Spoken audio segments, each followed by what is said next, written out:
What's up, guys? Luna Wolf MXS. UFC 241, I think. I can't remember. I did not record the fights like my reactions to them because I'm going to be deploying again for a while. Not anywhere crazy. Not Afghanistan, so it's not a crazy deployment. But I'll be gone for a while, and I wanted to watch, which we watched in the room here, me and two of my best friends, my brother and my brother's son. So we kind of, my mom's sending me text messages. We kind of I wanted like a closed door experience with my friends and family before I left. So we watched the fights, and I didn't record them, but crazy night of fights. I can't remember the first two fights on the main card because, you know, there were whatever guys. I remember Derek Brunson fought, but it was kind of like it wasn't an entertaining fight. Like the dude just kind of gassed out or was intimidated. I don't know. It was just kind of a boring fight. And then the fight before that, I can't remember. But whatever. They were kind of boring fights. But the fights everybody cares about, Paulo Costa, probably butchering his name, versus, God, what is his name? Yoel Romero. Paulo Costa versus Yoel Romero was an insane fight. Like, after the fight, like, during the fight, I'm like, these dudes are going to get fight of the night because they were going at it. Yoel Romero, I thought after, while I was watching the fight, I was like, he's winning the fight because Paulo Costa he gassed out later in the rounds, and Yoel Romero is used to going 5 rounds. I think he's gone 5 rounds in his last 2 or last 3. I can't remember. But he's used to going 5 rounds, whereas Paulo Costa, they were saying in the fight, he hasn't gone past 2 rounds, apparently. But he looked, I thought Paulo Costa got in over his head. I'm like, Yoel Romero is a beast. I was calling for the knockout from Yoel Romero, but Paulo Costa, I swear I'm butchering that name, but he proved that he should be there. It was crazy fight. He hung in there. He was in Yoel's face, and just, I mean, it was incredible. After the fight ended, I thought about it, and I was like, you know what, Paulo Costa, Yoel Romero got better. He got more strikes in, I guess by the stats, but Paulo Costa was in his face constantly. Constantly in his face, constantly pressuring him. I think he did a really good job. I think he did just enough to pull off the victory. But for the second fight, the co-main event, Nate Diaz versus Anthony Pettis. The first round, I thought Nate was going to have trouble. I didn't think the long layoff from Nate to 3 years was going to play a factor, really. I really did not think it was going to play a factor at all. Because if you know anything about the Diaz brothers, when they're not fighting, they are always training. They do triathlons. They're always in shape. And from witness reports, when they do sparring sessions, it is a fight. Like, you are in there fighting with them. Then that comes from Chael Sonnen and some of the others. So I don't think these guys, I don't think they care about all the fans and stuff watching. A lot of times that pressure of getting in the cage and having all these millions of people watching, whether at home or in the arena, I think that gets to some people. I don't think it gets to the Diaz's. I don't think they care. I mean, they've said it many times and they act like they don't care. So I don't think the 3 years, people were saying that was going to play into it, and I just don't think it was going to, and it didn't. It's easy to say that after the fight, but we actually talked about it tonight, or last night before the fight, where I was like, I don't think the 3 years is going to play into it. But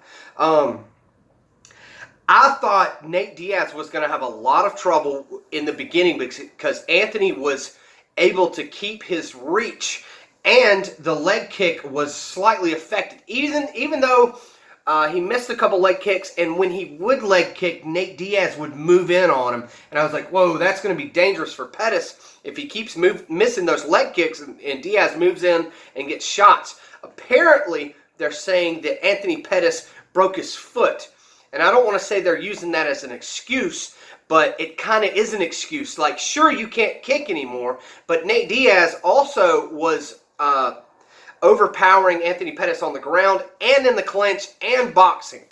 Anthony Pettis was not a match for Diaz with the boxing, with the ground game, with the clinch. Even though when they were on the ground, maybe in the last round, when they were on the ground, Pettis was reversing things, but I think it was just because they were so slippery.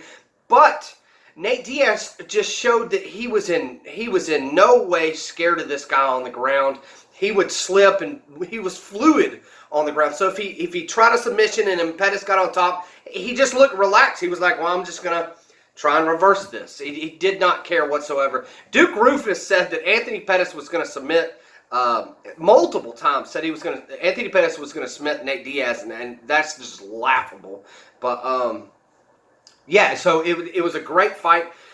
First round, Pettis kept the distance, got the kicks in, and then the second and third, Nate Diaz just completely went into his game plan that I haven't seen many people beat, where he just gets in your face and just smothers you with punches, kicks, knees, elbows, taking you to the ground, getting back up, punches, knees, elbows, pressure. It's just, when you start playing that game with a Diaz where you want to go blow for blow, you will lose every time. It's just, you just can't do it. So Nate Diaz, very awesome performance. Supposedly he's going to fight Jorge Masvidal next, and that would be a great fight. Now for the main event, Daniel Cormier versus Stipe Miocic. I always butcher that name too. Man, we were screaming for 3 rounds. I was baffled. Like, why, if you are the bigger, taller fighter and you have an amazing jab, why was Stipe not using it? You can say that Stipe was trying to tire out Daniel Cormier, which actually happened, and I think the body shots in the 4th round kind of helped with that.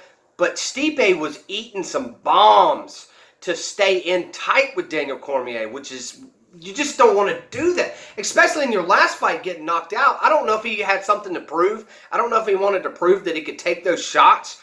He did, and he did it very well, but my goodness. And apparently Cormier's corner was begging him to, I just got distracted. There's something weird. There's like a lot of people outside right now. So apparently Daniel Cormier's, I have ADD, by the way. Apparently, Daniel Cormier's corner was begging him to use his wrestling, which was slightly efficient in the 1st round, I believe, or the 2nd. I can't remember.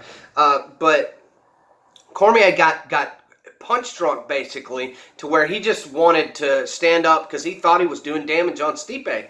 Stipe was taking it like a boss. And then, dude, we lost it in the 4th round when Stipe started digging that left hook to the body. The first one through, when it landed, I screamed like, he needs to do more of that.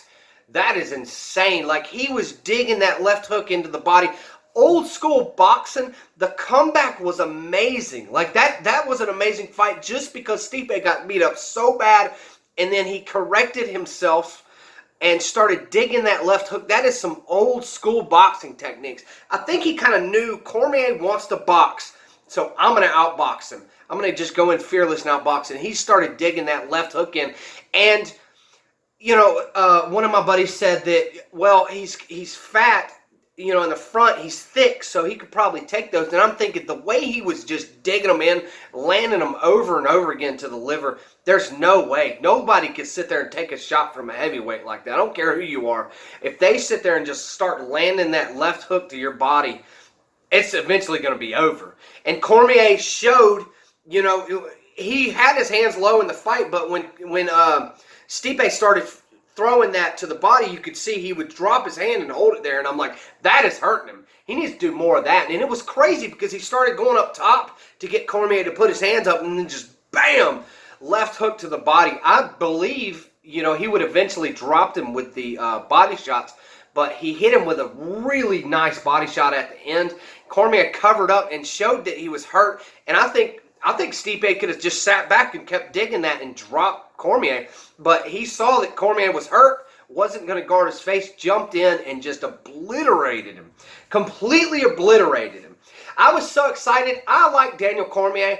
I like Stipe Miocic. I think that's mostly everybody. They like both the fighters, but I was so excited to see Stipe take back his belt. Cormier is going to be fine. He's an amazing announcer, amazing analyst. He's going to be fine when it comes to having a job. But Stipe needed that win. Man, they're talking about Francis Ngannou next for Stipe, and my goodness, I would not want to fight Francis right now. I'm sure Stipe could beat him again, but my goodness, that dude hits so hard, it's insane. I would not want that rematch. I would want anybody else. You know, I would start calling out Brendan Schaub to get him back in the ring, which wouldn't happen, but I just wouldn't want. I don't want that Francis Ngannou rematch. God, that's a tough fight for Stipe, having to do it again, having to go through another war.